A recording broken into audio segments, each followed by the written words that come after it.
Muy buenas tardes, señores académicos. Muy buenas tardes, miembros de la mesa directiva. Es un honor para mí estar con ustedes en este día presentándoles mi trabajo de ingreso, que es Bases para el tratamiento con hipertermia moderada en leishmaniosis cutánea. Se conoce con el término de leishmaniosis cutánea a las lesiones ulceradas o granulomatosas que se producen por la transmisión de los parásitos protozoarios del género Leishmania a través de un vector. Se conocen dos formas del parásito, una denominada promastigote con flagelo que se observa a 25 grados centígrados, que es la temperatura hábitat del vector, y otra conocida como amastigote ovoide sin flagelo, que se encuentra en las lesiones en el cuerpo humano o en algún organismo mamífero. Como es frecuente en extremidades, es porque prefiere las temperaturas más bajas de 36 grados centígrados. Según estimaciones de la OMS, cada año se registran en el mundo entre 0.9 a 1.6 millones de casos nuevos, con 20.000 a 30.000 defunciones. Nuestro país registra de 500 a 1.000 casos nuevos por año, principalmente en los estados de Quintana Roo, Tabasco y Campeche, muy activos tanto por actividades económicas relacionadas con el petróleo como por turismo. También se observan algunos casos de leishmaniosis visceral que pueden ser mortal, pero en México son pocos los casos. Leishmaniosis es una de las 10 enfermedades clasificadas por la OMS como desatendidas. Sin embargo, es importante identificar la afectación emocional de las personas cuando sus lesiones se extienden y les resultan desfigurantes, principalmente cuando afecta a las mucosas. Se tienen opciones de tratamiento dependiendo de la especie identificada, la manifestación clínica, la edad del paciente y su condición física. En México, con mayor cantidad de casos cutáneos e identificación de especies sensibles a los antimoniales, el medicamento de elección es el antimoniato de meglumina, que es distribuido por la Secretaría de Salud cuando se le notifica algún caso.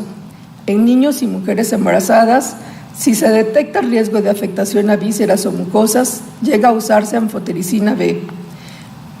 Los diversos medicamentos producen efectos secundarios. Por ejemplo, el antimoniato causa toxicidad cardíaca, hepática, renal, pancreática y hematológica. Por ello, actualmente se evita el manejo de dosis sistémicas, privilegiando la aplicación de dosis menores intralesionales. Existe un tratamiento ancestral que los pueblos originales de las regiones afectadas han empleado para tratar tales lesiones.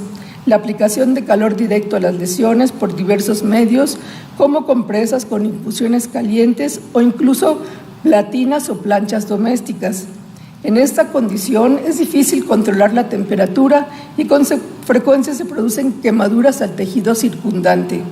Atendiendo a la frecuencia de esta práctica, desde mediados del siglo XX se han desarrollado estudios clínicos de los cuales se pueden identificar por lo menos 13 enfocados principalmente a radiofrecuencia. La temperatura usada y el tiempo de aplicación son variables. En general se aprecia que a mayor temperatura utilizada, menor tiempo de aplicación se ha empleado. Como ventaja se refiere mayor eficacia y menor costo que los antimoniales. Como desventaja se reporta la aparición de lesiones satélites cercanas al original y el uso de equipos de difícil mantenimiento. En los estudios que usaron temperaturas por debajo de los 50 grados centígrados, el periodo de aplicación fue muy prolongado. Los investigadores informan haber usado inmersión de pacientes en baños con agua caliente hasta por 20 horas, lo cual resulta bastante incómodo y solo tolerable en casos extremos, como son lo de los pacientes con leishmaniosis diseminada, que usualmente son refractarios al tratamiento usual con antimoniato y a cualquier otro tratamiento.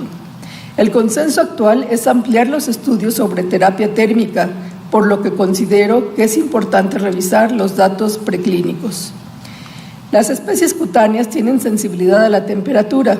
En este experimento realizado en macrófagos con amastigotes intracelulares expuestos a 35, 37 y 39 grados centígrados, se observa una eliminación casi completa a 39 grados centígrados de la especie cutáneas como Leishmania trópica y supervivencia de los amastigotes de las especies viscerales, como Leishmania donovani, que ustedes observan en la figura en la parte inferior. Es posible que la apoptosis sea el mecanismo de muerte celular relacionado con la susceptibilidad del parásito a la temperatura. Es importante, por tanto, conocer cómo reacciona la especie Leishmania mexicana a un aumento fisiológico de la temperatura en los mamíferos, que se traduce en exposición del parásito a 37 grados centígrados. Con este objetivo, expusimos in vitro parásitos de la cepa de referencia M379 de Leishmania mexicana a 37 grados centígrados y diferentes tiempos, 6, 12, 24 o 48 horas, con posterior retorno de los cultivos a 25 grados centígrados. Se observó que a mayor frecuencia de exposición, más tiempo le tomó al cultivo retomar su crecimiento exponencial. Esta situación puede deberse a que el ciclo celular del parásito se detiene en algún punto y no procede a su división celular, a lo cual se le conoce como arresto celular. Pero no muere el parásito, o puede ser que la mayoría de los parásitos mueran por exposición a 37. Lo que reportamos y lo que podíamos ver en este experimento simplemente era una disminución del número de parásitos y una correlación al tiempo de exposición. En el siguiente experimento evaluamos la posibilidad de muerte de los parásitos considerando el proceso de apoptosis. Para ello, teñimos a los parásitos expuestos por 30 a 60 minutos con la proteína anexina 5, asociada a isotiocianato de fluoresceína, que se aprecia como marcador de color verde. Al unirse a los fosfolípidos de la membrana cuando se traslocan al exterior, al inicio del proceso de apoptosis. También añadimos yoduro de propidio, un colorante vital que se intercala en las moléculas de ácidos nucleicos y les tiñe de color rojo cuando los parásitos mueren, debido a que las membranas se relajan y permite el paso de este tipo de colorantes. En estas fotografías se puede observar que a los 30 minutos los parásitos están comenzando a entrar en el proceso de apoptosis. Están teñidos de color verde.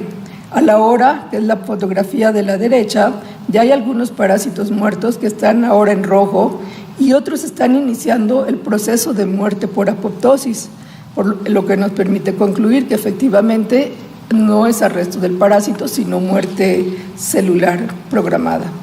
Aquí se observa el cambio, en esta otra figura se observa el cambio de forma del parásito al entrar al proceso de muerte y la pérdida de su refringencia.